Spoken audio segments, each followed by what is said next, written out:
तो सबसे पहले जो मैं प्रश्न लेना चाह रहा हूँ वह ध्यान से संबंधित प्रश्न पहले लेना चाह रहा हूँ। सुदीप पवार का प्रश्न था, कई बार आदतवश गलतियां हो जाती हैं और इस वजह से कभी खुद को या कभी दूसरों को कष्ट होता है, बुरा लगता है। यह गलतियां जाने अनजाने में होती हैं। इन दिनों मेरे स्वभाव के कारण होने वाली गलतियां, इनका एहसास कभी कभी होता है, लेकिन ज़्यादातर बाद में होता है। कई सारे स्वभाव दोष तो ऐसे हैं जो मुझे भली भांति पता है, लेकिन ना चाहकर भी कुछ प्रसंगों में वैसा बर्ताव हो जाता है और फिर समझ में आता है कि यह नहीं करना था।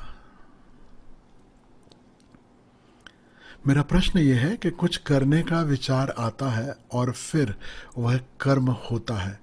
विचारों के बहाव में और कृत्य होने से पहले उस क्षण को कैसे पकड़ें?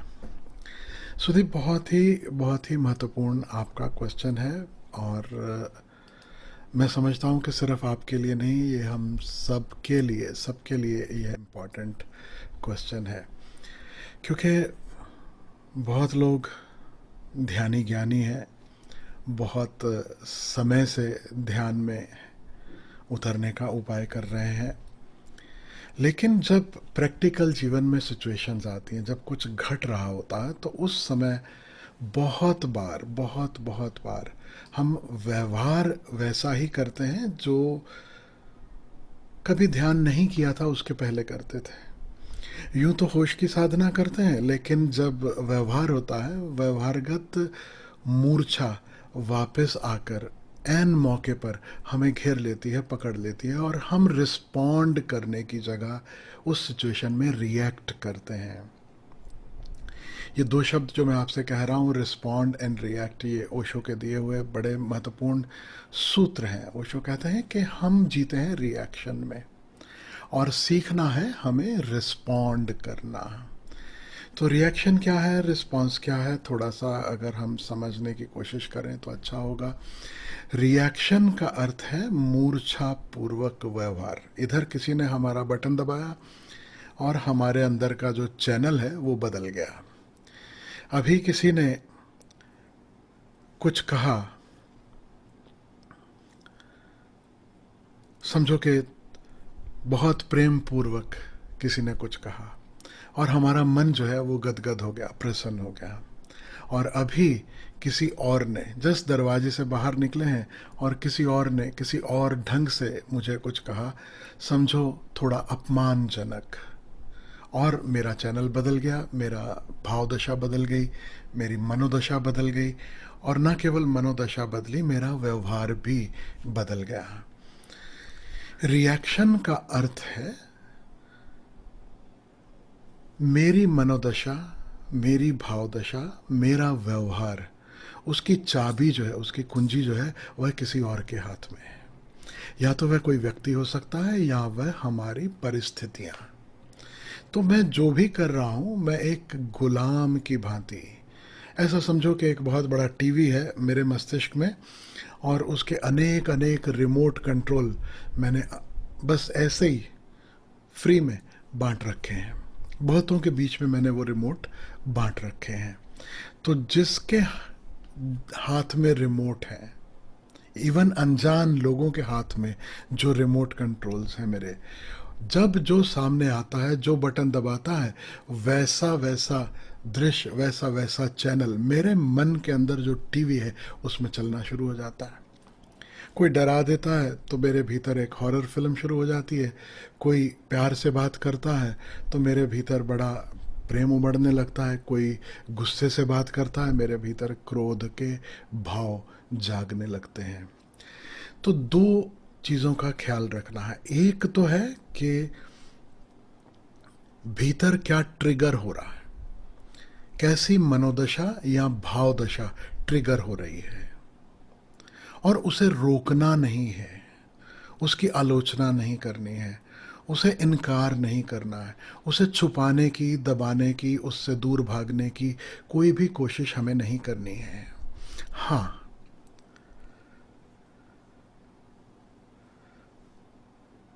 व्यवहार जब हम कर रहे हैं, क्योंकि मनोदशा ऐसी है, अब मनोदशा से एक्शन का जो भेद है, उसके बीच में जो गैप है, अगर उस बीच में हम होशपूर्ण हो जाएं, उस बीच में अगर साक्षी भाव आ जाए, तो हमारा जो कृत्य है, हमारा जो एक्ट है, जो हमारा कर्म है, उसमें बदलाव जरूर लाया जा सकता है। मनोदशा को हम अगर निगेट करते हैं, मनोदशा से हम अगर झगड़ते हैं, तो वो बिल्कुल ऐसा ही है जैसे हम अपनी छाया से लड़ रहे हैं। अपने आप से हम एक कॉन्फ्लिक्ट क्रिएट कर रहे हैं। क्योंकि संतों ने कहा कि सदाचरण होना चाहिए, क्योंकि संतों ने कहा कि व्यक्ति क्रोध से, कामना से मुक्त हो सके, उसका नाम है अध्यात्म। तो हमारे मन में जो पहला ख्याल आता है वो ये है कि अब मेरे भीतर कामना, मेरे भीतर क्रोध, मेरे भीतर लोभ, मोह, ईर्ष्या, द्वेष, भय, अज्ञान, यह होना ही नहीं चाहिए। और अगर इस तरह की कोई भी भाव तरंगें मेरे चित्त पर उठती हैं, तो मैं अपने आप से, अपने ही भाव तरंगों से लड़ना शुरू कर देता हूँ। ठीक से इसे समझना हो तो ऐसा समझें कि मन का एक हिस्सा है जो आंदोलित हो गया, जो विचलित हो गया, और मन का दूसरा हिस्सा लगातार झगड़ रहा है कि तुम आंदोलित क्यों हो गए। वो अपने साथ ही कुश्ती लड़ने जैसी बात हो गई। जैसे मेरे ये दो हाथ हैं, और लेफ्ट और राइट, और दोनों आपस में कुश्ती लड़ रहे हैं। कभी ये हाथ जीत रहा है, कभी वो हाथ जीत रहा है। ये जो कुश्ती है, ये बिल्कुल व्यर्थ है। It is a waste of energy, it is waste of time. Do not, do not, do not fight with yourself. कोई अपने भीतर कॉन्फ्लिक्ट खड़ा करने की आवश्यकता नहीं है। साक्षी भाव का अर्थ है, ध्यान का अर्थ है कि भीतर जो भी तरंगें उठ रही हैं, मैं उन्हें होशपूर्वक देखूं। साक्षी भाव का ये अर्थ कतई नहीं है कि मेरे भीतर जो तरंगें उठ रही हैं, मैं उनके ऊपर एक बांध बनाने का काम करूं, उन्हें रोकने का काम करूं, उन्हें बदलने का काम करूं। नहीं, जब हम कुछ बदलने का उपाय कर रहे हैं, तो हम साक्षी नहीं, हम कर्ता हो गए। ना हमें कर्ता होना है, ना ही भोक्ता।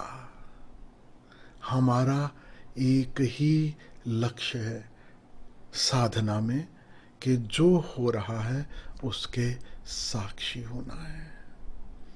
तो मनोदशाओं के साथ, भाव दशाओं के साथ झगड़ना नहीं है, उन्हें बेहोशी में लड़कर बदलने का उपाय करने की कोई भी जो हमारी कोशिश है वह व्यर्थ होगी।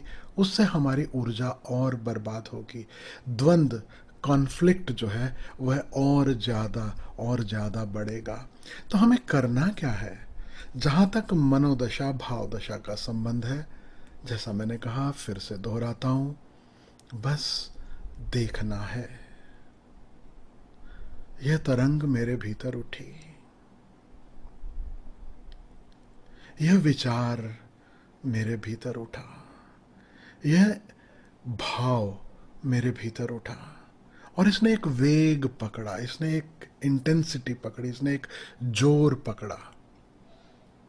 हाँ, जहाँ तक हमारे कर्मों का सवाल है, जहाँ तक एक्शन का सवाल है, कृत्य का सवाल है, वहाँ पर हम अंकुश लगा सकते हैं, उसे हम रोक सकते हैं। क्योंकि हमारा कृत्य सिर्फ हमें नहीं, हमारा कृत्य औरों को भी प्रभावित कर रहा है। किसी दूसरे का कोई दोष नहीं है, कोई दूसरा कारण नहीं है कि मैं अगर क्रोधित हूँ, मैं अगर अपमानित महसूस करता हूँ, मैं अगर अपने भीतर कोई भी कॉन्फ्लिक्ट महसूस करता हूँ, अब इस कॉन्फ्लिक्ट को मैं दूसरे के ऊपर थोपूं। या मैं किसी दूसरे को मेरे कॉन्फ्लिक्ट के कारण परेशान करूं, या किसी भी तरह की हिंसा मुझसे हो, भले वो क्रोध में, भले ईर्ष्या में, भले द्वेष में, भले कामना में, भले लोभ में, भले मोह में। कृत्य बाद में है, भाव दशा, मनोदशा पहले है। तो जड़ों में जो भाव है, जो मनोदशा है, उसके प्रति होशपूर्ण होना है। और कृत्य जो भी हमारे पास से हो, कर्म हमारा कैसा हो, उसमें होश को और भी साध लेना है। उसमें होश के साथ साथ करुणा को जोड़ लेना है। तो ख्याल रखना, हमेशा दो सूत्र हैं जिन पर मैं जोर देता हूं, हमेशा मैं कहता हूं, जो हर संत ने, हर सदगुरु ने कहे हैं। ओशो ने अगर उसके लिए कोई टर्मिनोलॉजी दी है तो वह कहा है ध्यान और प्रेम, अवेयरनेस एंड लव। लेकिन प्रेम जो शब्द है वो इतना मैला हो चुका है, प्रेम से हमारा अर्थ कुछ ऐसा हो गया कि कुछ एक्टिवली मुझे किसी को जाकर प्रेम करना पड़ेगा, किसी को जाकर गले लगाना होगा। और हर व्यक्ति से तो प्रेम नहीं हो सकता, हर किसी से तो मैं प्रेम नहीं कर सकता। तो हमारे प्रेम के संबंध में थोड़े धारणाएं हैं जो बाधा बनती हैं। तो जो शब्द मैं ज़्यादा नज़दीक समझता हूँ, जो मैं समझता हूँ कि ओशो का या भगवान महावीर का या गौतम बुद्ध का तात्पर्य रहा होगा, वह है करुणा। अब करुणा जो है वो साधारण प्रेम से बड़ी अलग घटना हो गई।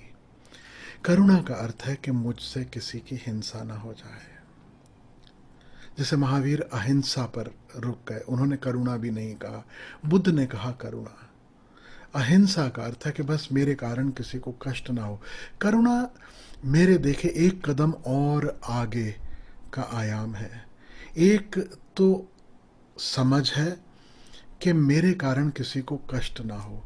दूसरा, करुणा में कुछ ऐसा है कि कष्ट तो बिल्कुल भी ना हो मेरे कारण किसी को, लेकिन अगर हो सके तो मेरे कारण किसी का शुभ हो, मेरे कारण किसी का भला हो जाए। मैं माध्यम बन जाऊं, मैं निमित्त बन जाऊं कि मुझसे किसी को कुछ क्षण भर के लिए ही सही कुछ सुकून मिले, कुछ शांति मिले, कुछ सहारा मिल जाए, कोई आनंद की एक झलक मिल जाए। तो करुणा जो है वो मेरे देखे ज़्यादा पॉजिटिव टर्म है। अहिंसा नेगेटिव टर्म है। नेगेटिव कि मुझसे ये गलत ना हो जाए, पॉजिटिव कि गलत तो होना ही नहीं है मुझसे, उसका तो कोई अर्थ ही नहीं है, वो तो बिल्कुल भी ना हो। हाँ, कुछ शुभ भी मेरे माध्यम से हो सके। तो इन दो शब्दों को, इन दो सूत्रों को हमें सदा याद रखना है। एक है होश और दूसरा है करुणा। तो जो मनोदशा है, जो भाव दशा है, उसके प्रति होश। और कर्म करते समय, कृत्य के समय हमें ख्याल रख लेना है कि होश के साथ साथ उसमें करुणा भी शामिल हो। हाँ, भावदशा, मनोदशा में भी करुणा को शामिल करना है। जब यह मनोदशा, जब यह भाव दशा हमारी स्वयं के प्रति नेगेटिव होने लगती है, तब अपने प्रति भी करुणा के भाव से भरना है। क्योंकि we start to beat ourselves, we start to criticize ourselves, we start to feel bad about ourselves। आत्मग्लानि से कभी भरना शुरू हो जाते हैं, कभी अपने आप को कोसना, कचोटना शुरू कर देते हैं। क्यों? क्योंकि मेरे भीतर विकार हैं, क्योंकि मेरे भीतर कुछ ऐसे भाव हैं जिन्हें नेगेटिव भाव की कैटेगरी में रखा गया है। वही षट्रिपु, काम, क्रोध, लोभ, मोह, ईर्ष्या और द्वेष। और रावण के सर अगर गिनना चाहो तो ट्रेडिशनली जो गिना जाता है कि भय है, फिर चार सर तो मन के ही वो चार हिस्सों को गिन लिया गया, मनस, बुद्धि, चित्त और अहंकार।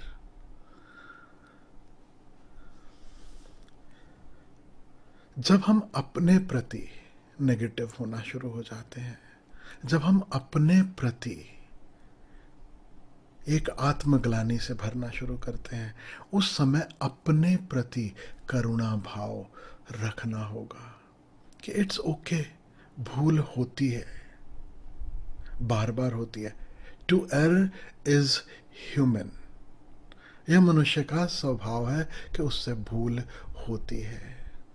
हाँ, टू एरर इज ह्यूमन, यह एक्सक्यूज नहीं हो जाए कि हम लगातार भूलें करते रहें, वही वही भूल बार बार दोहराते रहें। एक बैलेंस खोजना होगा। ओशो से अगर पूछते हो तो ओशो कहते हैं, जितना चाहो उतनी भूल करो, एक शर्त है, और वो शर्त ये है कि एक ही भूल दोहराओ मत। भूल हमसे होती है, एक बार होती है, दो बार होती है, तीन बार होती है। Don't beat yourself over it, learn from it.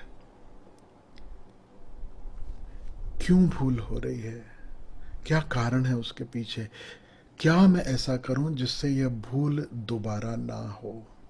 अब यह जो प्रश्न सुदीप पूछ रहे हैं वो इसी भाव से पूछ रहे हैं, देख रहे हैं कि भूल होती है और पूछ रहे हैं कि मैं क्या करूं जिससे यह भूल दोबारा ना हो। This is absolutely amazing, it's wonderful. स्वयं के प्रति करुणा, स्वयं के प्रति प्रेम का भाव, स्वयं के प्रति अहिंसा। लेकिन एक अति कई बार कई लोगों से हो जाती है जब वो अपने आप को कोसना शुरू कर देते हैं। तो अपने प्रति भी करुणा का भाव होश के साथ साथ, लेकिन मुख्यतः होश, करुणा। बीच बीच में जब कभी कुछ नेगेटिव विचार आते हैं उस समय याद दिला लेना है खुद को कि इट इज ओके, हो गई भूल मुझसे। जागे मेरे भीतर ऐसे भाव। रावण के भीतर वो जो भाव है, वो रावण कोई अलग नहीं है हमसे, हम ही रावण हैं। ऐसा मत सोचना कि रामायण के समय में, किसी और काल में, किसी और देश में रावण हुए। नहीं, हम सब के भीतर दोनों मौजूद हैं। कितना ज्ञान रावण के पास, कितनी समझ रावण के पास, कितनी कलाएं रावण के पास, कितनी स्किल्स रावण के पास, और साथ ही साथ ये सारे विकार भी। तो रावण कोई और नहीं है, रावण कहीं और नहीं है, हम ही रावण हैं, और हमारे भीतर ही राम है। बस किसी तरीके रावण का दहन हो और राम विजयी हो, यही अंतर यात्रा है। लेकिन इसका अर्थ ये नहीं है कि रावण का दहन या रावण का वध जो है उसके लिए हमें कोई विशेष हथियार उठाना है, कोई तीर कमान उठाना है, अपने आप से लड़ना है। अगर कोई तीर है जो इस रावण का वध कर सकता है, इन विकारों का नाश कर सकता है, तो वह तीर है होश का, वह तीर है करुणा का। होश से भरे, और ये जानते हुए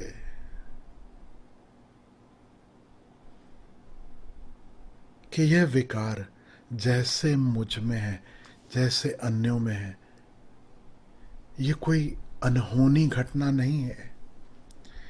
that is how it is. while accepting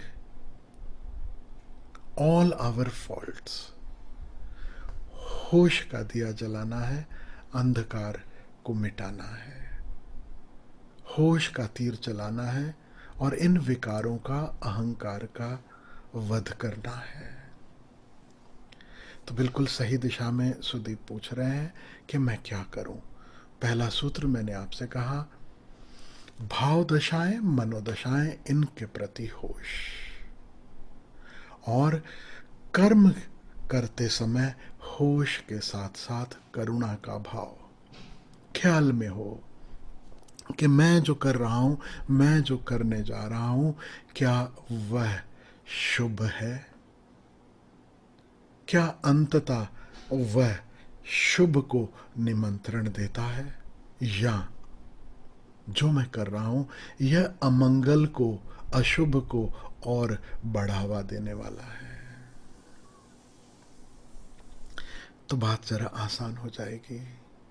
तो कभी अकेले में जब बैठे हैं, थोड़ा मंथन हो, थोड़ा स्वयं का अध्ययन हो, सेल्फ एनालिसिस, सेल्फ ऑब्जर्वेशन, स्वाध्याय हो, दिन भर में जो भी किया, दिन भर जो भी हुआ, शाम के समय कभी थोड़ा समय निकाल कर मैं बैठ सकूं और मैं अपने आप में एक लेखा जोखा कर सकूं कि आज दिन भर मैंने कैसा बिताया।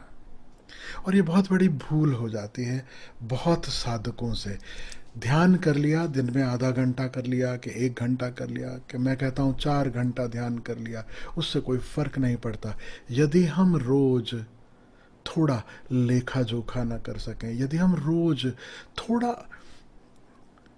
मंथन ना कर सकें, थोड़ा स्वाध्याय ना कर सकें कि मैंने आज कैसा जीवन जिया, क्या है जिसने मेरे जीवन में सुकून, शांति, आनंद को बढ़ाया, और क्या है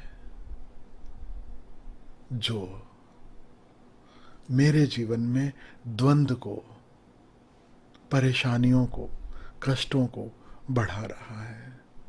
और निरंतर हम सीखते चलें, निरंतर हम ग्रो कर सकें। जो जो मेरे सुकून, मेरी शांति में बाधा बन रहा है, उसमें मैं बदलाव लाने की कोशिश करूं, और वह जो मेरे जीवन में और आनंद और प्रेम और उत्सव का भाव और शांति लेकर आ रहा है, कैसे मैं और उसके बीज बोऊं ताकि मेरा जीवन और सुंदर और बेहतर हो सके। एक बार प्रश्न फिर से मैं पढ़ना चाहूँगा सुदीप का। सुदीप कह रहे हैं, यह गलतियाँ जाने अनजाने हो जाती हैं। मैं आपसे कहूँ, अभी अनजाने में नहीं हो रही, अभी जाने में हो रही हैं, जानते हुए हो रही हैं। एक बार हो तो अनजाने में हुई, 2 बार हो अनजाने में हुई, 3 बार हो, चलो बहुत छूट दे देते हैं, अनजाने में हुई।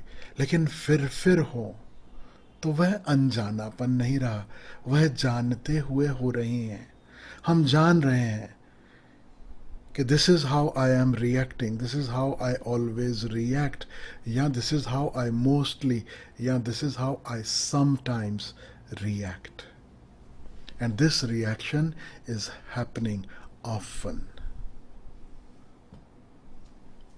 आप कह रहे हैं यह एहसास होता है लेकिन बाद में होता है कि ये भूल हो गई। बिल्कुल सही कह रहे हैं। 99% लोगों को भूल करने के बाद ही एहसास होता है कि यह भूल हो गई। अब ये तो कोई विरला है। अब बड़ी अवेयरनेस चाहिए, बड़ी इंटेलिजेंस चाहिए कि पहले ख्याल में आ जाए, पहले छोड़ो, गलती करते समय होश आ जाए कि अरे I have fallen into the same trap.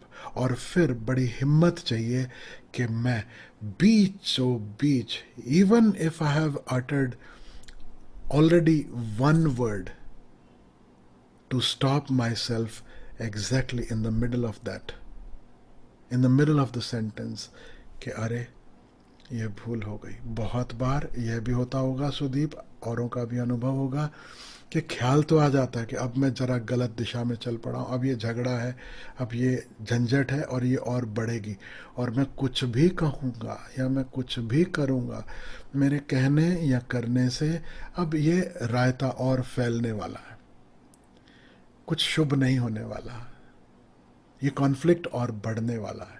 ख्याल भी आ जाता है, लेकिन तब भी हम अपने आप को रोक नहीं पाते। अहंकार कहता है कि आज ठोक ही दे, आज कह ही दे जो कहना है, एक बार तो हो जाने दे, ध्यान व्यान सब बाद में देखेंगे, होश इत्यादि सब बाद में देखेंगे। नहीं, बड़ी हिम्मत चाहिए कि हम अपने आप को ठीक बीचों बीच सिचुएशन के रोक सकें, एक पॉज ले सकें, एक गहरी श्वास ले सकें, कह सकें time out, wait, let us begin again. ये हम किसी गलत दिशा में चल पड़े, हम किसी गलत ढंग से इस सिचुएशन को डील करने में भिड़ गए हैं। Let's just take a break, let's rethink, relook at the whole situation and then act. बड़ी हिम्मत चाहिए इसके लिए, तो उस हिम्मत को बढ़ावा देना होगा हम सबको। होश के साथ साथ ये करेज भी चाहिए कि अहंकार या मैंने जो छवि बना रखी है कि I am always right and I am always the best, और मैं आई एम द बॉस, मैं जो कहूँ वही सब कुछ सही है, इस छवि को टूटने देने की हिम्मत चाहिए। इस अहंकार को चोट लगे, उस चोट को भी देखने की हिम्मत चाहिए। तो हिम्मत करना, क्योंकि कुछ नहीं रखा उस अहंकार में। जब खोजोगे, धीरे धीरे जैसे जैसे ग्रो करोगे, तुम पाओगे फिजूल उलझते रहे मैं और मेरे में, बेकार में समय बिताया, कितना बोझ उठाना पड़ता है मैं और मेरा के चक्कर में। वो जब मैं और मेरा से मुक्त होते हो तब ख्याल में आता है कि why was I like that, मैं ऐसा जी ही क्यों रहा था, ये how could I be so foolish. Practically Sudeep, और आप सभी प्यारों से कह रहा हूं, कर्म करने से पहले होश।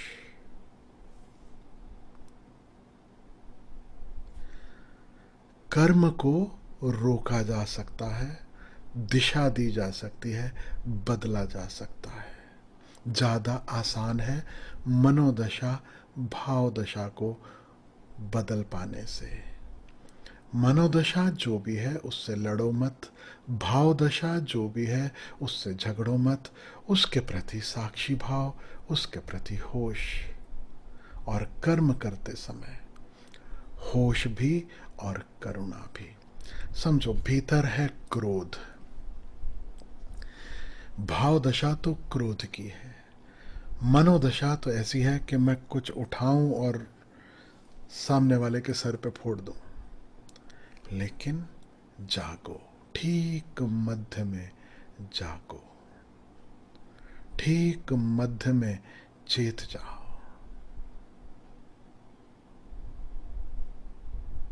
कि this is just a passing emotion.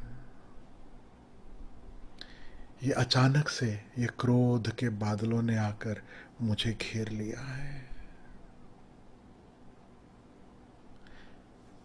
ये अचानक से आकर उदासी के बादलों में मैं घिर गया हूं। अगर उदासी उस समय की भाव दशा है तो let the clouds pass, let the cloud pass before you act. और ये कब होगा? अगर हमने छोटे छोटे कार्यों में साक्षी भाव को साधना सीखा होगा। अगर हमने जब सब सही चल रहा है तब साक्षी भाव को साधना सीखा होगा। अगर तुम सोचो कि जब सब सही चल रहा है तब साक्षी भाव की कोई ज़रूरत नहीं, जब सब सुख ही सुख है तब साक्षी भाव, होश, करुणा इसकी कोई ज़रूरत नहीं, जब तकलीफ होगी तब उस समय अचानक साक्षी भाव भीतर जाग जाए, न कभी ऐसा हुआ न कभी ऐसा होगा। होश, ध्यान, साक्षी भाव धीरे धीरे 24/7 होने लगे। याद रखना, ध्यान कर लिया, आधा घंटा, 1 घंटा, और फिर बाकी पूरा समय छूट मिल गई अंधकार में जीने की, मूर्छा में जीने की।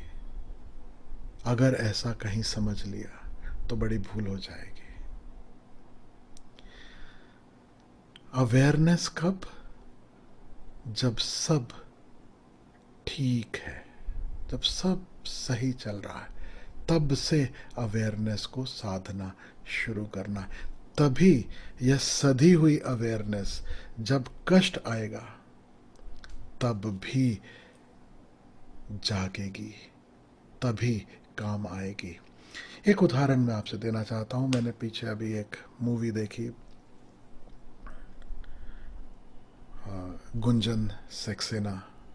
It's about the pilot, the first woman pilot, I believe, in the Indian Air Force. तो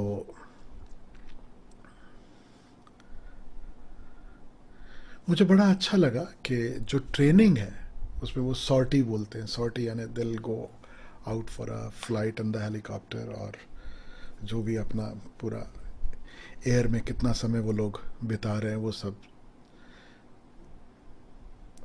और जो इंस्ट्रक्टर है वो जो सॉर्टीज़ में अलग अलग सिचुएशंस क्रिएट कर रहा है. अभी इधर चलो, अभी इधर चलो, अभी यहाँ लैंड करो, being very tough that CO. और जो सीख रहा है वो सारे उपाय कर रहा है. आपने कभी मार्शल आर्ट्स की मूवी देखी होंगी. प्रैक्टिस प्रैक्टिस प्रैक्टिस, कितनी कई तरह की. Watch that movie called the karate kid if you can ever. अब उसमें बच्चे से वो और कुछ नहीं, सिर्फ जैकेट पहनो उतारो, जैकेट पहनो उतारो. अब किसी भी तरह का काम करवाया जा रहा है. The child doesn't know what it is all about, but the same thing is used to block. The same style is used in the actual sparring whenever it happens. तो ये जो अभ्यास है, जब गोलियां नहीं चल रही, जब बम नहीं फूट रहे, उस समय बार बार अगर किया है, तब जब स्ट्रेसफुल सिचुएशन आएगी, जब गोलियां चल रही हैं रियल वाली, नकली नकली नहीं, जब बम फूट रहे हैं, तभी हमारे जो एयरफोर्स के पायलट हैं वो उसके बावजूद they will be able to navigate, they will be able to fly to the right spot, do what is needed. Army वही कर रहा है, स्पोर्ट्स में वही हो रहा है, रेसलिंग में वही हो रहा है, मार्शल आर्ट्स में वही हो रहा है. तो अंतर यात्रा में क्यों नहीं? एक सर्जन किसी को बनना है, डॉक्टर किसी को बनना है, उसको सबसे पहले वो जो फ्रॉग है उसको डाइसेक्ट करना सिखाया जा रहा है. क्या कभी आपने सुना कि डायरेक्ट किसी जिंदा व्यक्ति की सर्जरी किसी को सिखाई गई हो? नहीं, कभी भी नहीं. The students learn first on the dead bodies, ताकि भीतर से धीरे धीरे धीरे धीरे एक कॉन्फिडेंस आए और हाथ सधने लगे. नहीं तो अचानक से किसी जीवित व्यक्ति पर आपको ऑपरेट करना पड़ जाए तो हाथ ही कांपने लगेंगे. You will not be ready. And not only that, if it is a loved one and you have to operate on a loved one. अच्छे अच्छे डॉक्टर जो हैं अपने जो प्रिय हैं उसका ऑपरेशन खुद नहीं करेंगे. वो बोलेंगे कि I ask a friend to operate, to do the surgery on my loved one. क्योंकि जब अपनापन है वहां पर हाथ कांपने का चांस ज्यादा है. तो ध्यान में भी इन्हीं सूत्रों को, इसी हमारी मनोवृत्ति को, हमारे ढंग को याद रखना होगा. अचानक से साक्षी भाव नहीं सद जाएगा, एक झटके में साक्षी भाव नहीं सद जाएगा. कबीर साहब बहुत प्यारा सूत्र देते हैं. कबीर का पद आपने बहुत बार सुना होगा और न जाने उसके क्या अर्थ निकाले होंगे, लेकिन मैं आपसे कहूं यह सूत्र गहरे ध्यान साधना से संबंधित सूत्र है. कबीर कहते हैं, दुख में सुमिरन सब करे, सुख में करे न कोई। सुख में सुमिरन जो करे, तो दुख काहे को होए। अब मैं आपसे कहता हूं, सुमिरन शब्द को रिप्लेस कर दो साक्षी भाव से, होश से, और करे शब्द को रिप्लेस कर दो धरे से, और देखो बात बन जाएगी। सिंपल। सुख में होश जो धरे, तब दुख काहे को होए। या सुख में साक्षी भाव जो सधे, तब दुख काहे को होए। Remember that. ये जो सुमिरन है, this is just another term for witnessing, for sakshi bhav, for होश। कब साधना है? दुख में सुमिरन सब करे। दुख में, कष्ट में साक्षी भाव को बड़ा याद करते हैं, उम्मीद करते हैं कि ये काश ये जग जाता, काश। नहीं, साक्षी भाव भी तभी सधेगा जब सुख में साधना शुरू करेंगे। तो फिर संभावना कम होगी भूल होने की। होश को साधना है 24/7, साक्षी भाव साधना है 24/7। और जब मैं कहता हूं साधना है, तो ये कोई प्रयास नहीं है, ये कोई एफर्ट नहीं है, उसमें कोई बहुत जोर नहीं लगाना पड़ता, वो करना नहीं पड़ता। सच पूछो तो it is just taking a step back. जो हो रहा है, जो चल रहा है, वो सब चल रहा है, वो चलता रहे बस। It is like very gently turning the light on. जब हम सुनते हैं ध्यान करना है, होश साधना है, साक्षी भाव साधना है, तो ऐसा लगता है कि कोई बहुत बड़ा पहाड़ तोड़ना, कोई बहुत बड़ा उपाय करना है। नहीं, कोई उपाय हमें बड़ा नहीं करना है। जैसे वो डिमर से लाइट ऑन होती ना, धीरे धीरे धीरे धीरे उजाला हो जाता है, बस ऐसा ही समझो।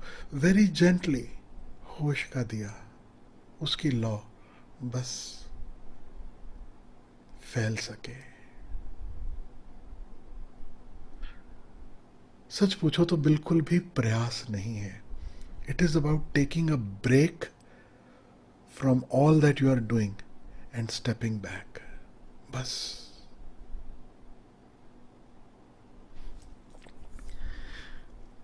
कह रहे हैं, मेरा प्रश्न यह है कि कुछ करने का विचार आता है और फिर कृत्य होता है। इस बहाव में कृत्य होने से पहले उस क्षण को कैसे पकड़ें? पहले जो साधारण कर्म तुम कर रहे हो, उनके साथ साक्षी होना सीखो। तभी प्रतिकर्म यानी रिएक्शन, उसके साक्षी होना सीख पाओगे। उसके पहले नहीं, अचानक से नहीं। तो सबके लिए मैं होमवर्क दे रहा हूं, सबके लिए मैं उपाय दे रहा हूं। आप सब जो सत्संग में मौजूद हैं, जो सुन रहे हैं या बाद में सुनेंगे, जो कर रहे हो उसके प्रति होश, और साथ ही साथ करुणा कि मैं जो कर रहा हूं, क्या उसमें अंततः शुभ है या अशुभ छुपा है। तो इसमें एक चीज़ और ख्याल रख लेने जैसी है। इसका अर्थ ये नहीं है कि बच्चा शरारत कर रहा तो माँ एक थप्पड़ नहीं देगी। अगर बच्चा कुछ ऐसा कर रहा है जिससे उसके खुद का नुकसान, उससे कोई बड़ी चोट लगने की संभावना है, तो बड़ी पॉसिबिलिटी है कि माँ एक चपत भी रखे, लेकिन अंततः वह थप्पड़ बच्चे के शुभ के लिए है। इसे याद रखना, क्योंकि यही भूल जब हम अहिंसा की टर्मिनोलॉजी यूज करते हैं तो हो जाती है। अहिंसा यानी अब किसी भी तरह की हिंसा गलत है। अब माँ ने अगर बच्चे को एक थप्पड़ जड़ दिया तो ये भी हिंसा हो गई। लेकिन मैं आपसे कहूं, हम जिंदा हैं, यही हिंसा हो रही है। प्योरली अहिंसा प्रैक्टिकली इम्पॉसिबल है, स्पिरिचुअली पॉसिबल है। उसकी चर्चा मैं फिर कभी करूंगा। स्पिरिचुअली अहिंसा ही अहिंसा है। कृष्ण महाभारत के बावजूद अहिंसक हैं, और हम बिना किसी युद्ध के, हम सिर्फ जी रहे हैं, उसी में हिंसा हो रही है। तो the spiritual aspect we will talk about some time later, लेकिन प्रैक्टिकली हम जी रहे हैं तो भी हिंसा हो रही। तो हिंसा इज नॉट, अहिंसा is not the right reference for life as I see it. Compassion is a better reference point. तो क्या शुभ है? अब कर्म ही नहीं, मेरी वाणी, मैं जो बोल रहा हूं, जो भी मैं कहता हूं, क्या उससे किसी का शुभ होने वाला है? अगर नहीं, तो क्यों मैं एनर्जी वेस्ट करूं? क्यों मैं फिजूल में जो वक्त मुझे परमात्मा ने दिया वह गवाऊं? बुद्ध से अगर पूछोगे तो वो कहते हैं तुम कुछ भी बोलना चाहते हो, और उसमें मैं जोड़ देता हूँ, बुद्ध ने शायद कहा भी हो, मुझे पता नहीं, लेकिन फिर भी मैं जोड़ देता हूँ, याद दिला देता हूँ, सिर्फ कहो नहीं, सिर्फ वाणी में नहीं, कर्म में भी। मेरी वाणी, मेरा कर्म, उसके पहले 3 फिल्टर अप्लाई कर लेना है। बुद्ध ने वो 3 फिल्टर्स दिए हैं। वह 3 फिल्टर हैं सत्यम, शिवम, सुंदरम। कि मैं जो भी बोल रहा हूं, बोलने वाला हूं, जो भी मैं करने वाला हूं, क्या वो इन 3 फिल्टर में से पास होता है? पहला, क्या वह सत्य है, या क्या उसका संबंध सत्य से है? दूसरा, क्या वह शुभ है? और तीसरा, जो शायद ही कभी कोई याद करता होगा इस फिल्टर को, कि क्या वह सुंदर भी है? तो मैं जो बोलूं वही बोलूं जो सत्य हो, और सत्य से मेरा मतलब तथ्य नहीं है। I am not talking about facts. सत्य यानी जिसमें विकास हो, सत्य यानी जिसमें ग्रोथ हो, सत्य यानी जिसका कुछ संबंध परम सत्य से है, जो बोलने से मैं अपने आप को उस सत्य से जुड़ा हुआ महसूस करूं, जो बोलने या करने से जिसके साथ मेरा इंटरेक्शन है वह उस सत्य के साथ, उस परम सत्य के साथ सुकून के साथ, शांति के साथ, आनंद के साथ, प्रेम के साथ निकटता महसूस कर सके, क्षण भर कोई सही। सत्य, और क्या वह शुभ है? क्योंकि सत्य कड़वा भी हो सकता है, और सत्य कभी कभी अशुभ भी हो सकता है, क्योंकि हम सत्य और तथ्य को मिक्स कर देते हैं। जैसे लोग कहते हैं ना कि अंधे को सूरदास कहना, मैं समझता हूं इसमें कोई बुराई नहीं है। अंधे को जब तुम अंधा कहते हो, तुम्हें ख्याल रखना होगा, क्या यह शुभ है? ओशो अंधे को अंधा कहें, बात समझ में आती है।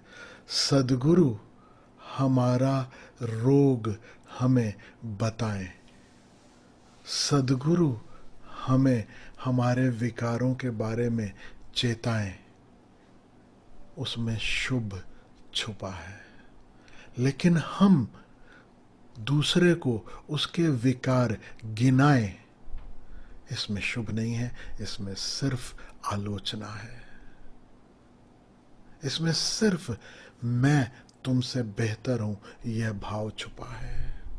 संत जब आलोचना भी करते हैं, संत क्रिटिसिज्म भी जब करते हैं, जब हमारे विकारों को भी उघाड़ते हैं, तो याद रखना वहां अंततः शुभ को ख्याल में रखकर, भले वह पीड़ादायी क्यों ना हो, लेकिन अंततः शुभ हो।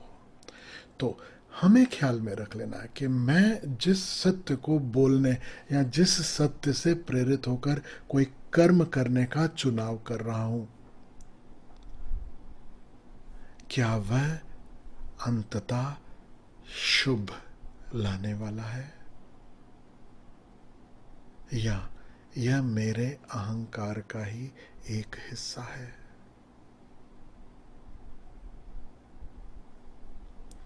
और तीसरा फिल्टर जो गौतम बुद्ध देते हैं कि वह सुंदर भी हो। स्टीवी जॉब्स मुझे याद आ गए, एप्पल के सीईओ। उनकी एक बहुत फेमस जो कोट है वो मुझे याद आती है। स्टिकर वगैरह कभी आपने देखे होंगे, कभी शायद मैंने भी शेयर किया होगा फेसबुक पर। He says all I want you to do is give your best today. This is what he said to his employees, to his subordinates जो उनके पास काम कर रहे हैं। All I want from you is to give your best today. There's a movie made on him. If you can, watch that movie. Amazing. एक छोटा सा किस्सा उनकी लाइफ से संबंधित वो मैं आपसे शेयर करूं।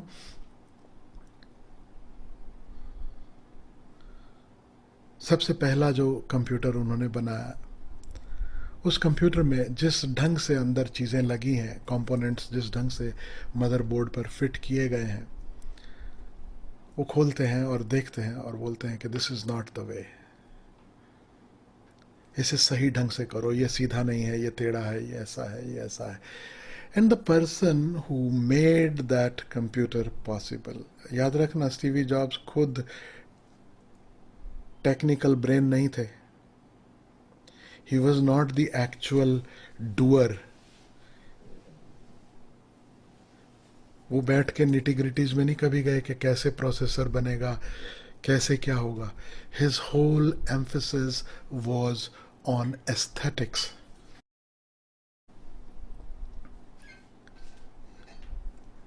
तो वो जो इंजीनियर है, उनका जो मेन इंजीनियर है जिसने वो कंप्यूटर को सारा असेंबल किया है, वो बोलता है हु केयर्स, क्योंकि ढक्कन लग जाना है, ये बंद हो जाएगा, इसकी बैक आएगी कंप्यूटर।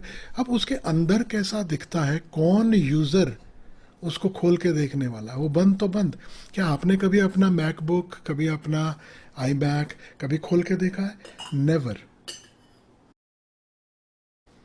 तो उसका कहना बहुत सही था, who cares. And Stevie jobs fired that person. Well, you leave the job right now. I care. हम जो कर रहे हैं उसे करने के अनेक ढंग हो सकते हैं। हम चप्पल भी अपनी उतार कर रखते हैं तो उसे रखने के अनेक ढंग हो सकते हैं। अपनी चादर जो ओढ़ने वाली है या जो बिछी हुई है उसे किस ढंग से रखते हैं, उसके भी अनेक ढंग हो सकते हैं। बुद्ध का तीसरा फिल्टर याद रखना, सौंदर्य। बहुत कम लोगों का ध्यान इस तीसरे फिल्टर पर जाता है कि जो हम कहें, जो हम करें, वह सुंदर भी हो। तो इसको पूरे को समराइज कर दूं बहुत छोटे से शब्दों में, मैं आपको कह सकूं, जो भी मनो या भाव दशा है उसके प्रति साक्षी भाव, उसके प्रति होश। कुछ भी हम बोलें, कुछ भी हम करें, उसमें होश और करुणा, और जहां तक हो सके यह 3 फिल्टर हम अप्लाई कर सकें बोलने और करने के पहले। और एक सूत्र और मैं आपसे कहना चाहता हूं, जो होश की साधना कर रहे हैं, कि कोई भी भाव तरंग है, खासकर ये जो विकार हैं, अगर इन्हें इनके आरंभ में पकड़ लिया जाए, आरंभ में अगर हम होशपूर्ण हो जाएं, तो ज़्यादा आसान है। जब ये तरंग खूब ऊंची विराट हो जाती है, अब इसमें बहना बहुत स्वाभाविक है। अब इसके प्रति साक्षी रहा जाए, ये बड़ा कठिन हो जाएगा। ठीक वैसे ही जैसे मैं आपसे कहूं कि गंगा नदी की कल्पना कीजिए, गंगोत्री की कल्पना कीजिए, और कलकत्ता में जहां बंगाल की खाड़ी में जाकर गंगा सागर में मिलती हैं, वहाँ की कल्पना कीजिए। दोनों की कल्पना अगर आप कर सकें, भले ना गए हों कभी तस्वीर में, कभी नेशनल ज्योग्राफिक पे, डिस्कवरी चैनल पे, किसी और रूप में अगर देखा हो, तो गंगा जहाँ से शुरू होती है वहाँ बहुत पतली धार है,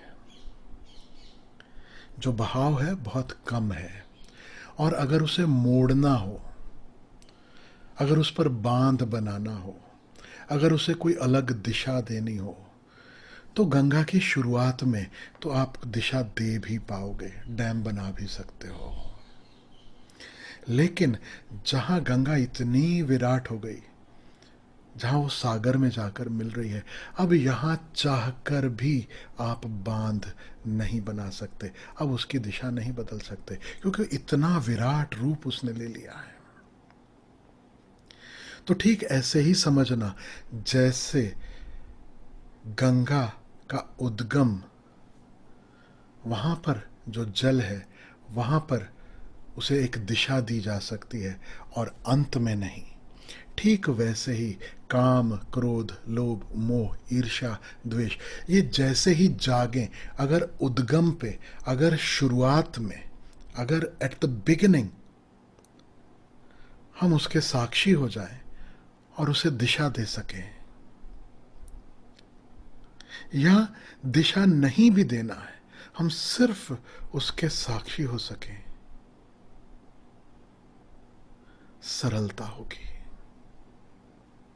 और मेरा वादा है, आई प्रॉमिस यू, अगर आदि में होश संभाल लिया, अब ये लहर वेग नहीं पकड़ सकती, आएगी, विदा हो जाएगी। शुरू में थोड़ा ज़्यादा समय लगेगा, धीरे धीरे ये लहर का बनना और मिटना, उसका विदा होना, ये जो अंतराल है, उसमें जो समय है, वह धीरे धीरे साधक के लिए कम होता चला जाएगा। And there are no shortcuts. कोई मैजिक वॉन्ड नहीं है, कोई मैजिक मंत्र नहीं है कि कोई दूसरा आपके लिए छड़ी घुमा दे, कोई दूसरा आपको एक ऐसा सूत्र दे दे कि बस आपने इधर सुना एक कान से, एक सत्संग सुना और फिर जीवन संवर गया। नहीं, कृष्ण भी बोलते रहे 18 अध्याय गीता में, तमाम ढंगों से कृष्ण ने कहा, लेकिन